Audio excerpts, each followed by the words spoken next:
But Gary, so in a daily basis, you're applying this. You have your top 10 core list. What are some things that you like listen for in trying to be that connector? Like what are some ways, kind of hacks or tricks that really makes you the person that you are? I really think it has to do with using your ears and trying to find out what is the one thing. There's a great book by Gary Keller, right? The One Thing. What's the one thing such that if we can do it, everything else will be easier or unnecessary? So if I can identify that for you, I think, Mark, in our first conversation, I think I actually asked that question about a month ago. Like, what's the one thing that I can do to help you get to the next level that you need to get to?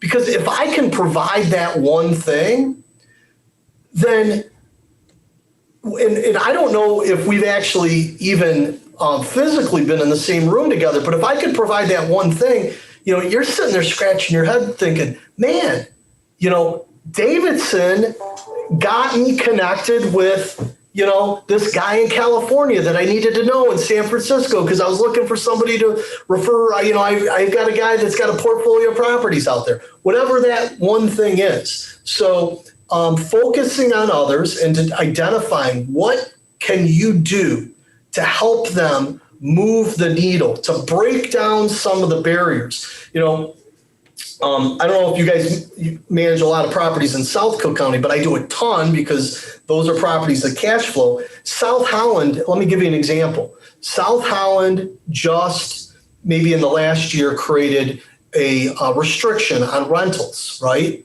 And such that all these people that are buying properties can no longer rent them because they have a cap or restriction, much like the homeowners associations have done.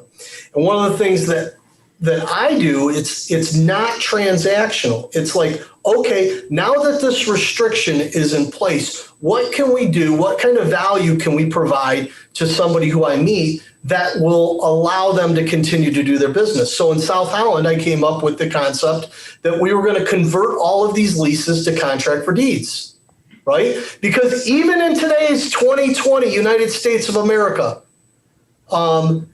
you still, two private parties have the ability to contract to buy and sell real estate. So a contract for deed, otherwise known as an installment sale contract, is a tenant who now becomes a buyer.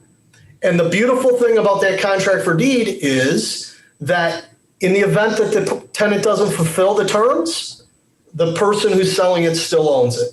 The other beautiful thing about it is South Holland can no longer regulate it. So it's a good way to get around the no rental restrictions. It's a good way to get around the HOAs that have put these restrictions so that we can put our clients in a position such that we're not in the mass of everyone else who's all trying to do the exact same thing. Now my clients can go to the no rental communities where no other investors are buying, and they can use that strategy. So focusing on others, finding out what their problems are, identifying what the problems are in the industry, and figuring out ways to solve them, that's some of the components to help create that extra added excessive value to help others.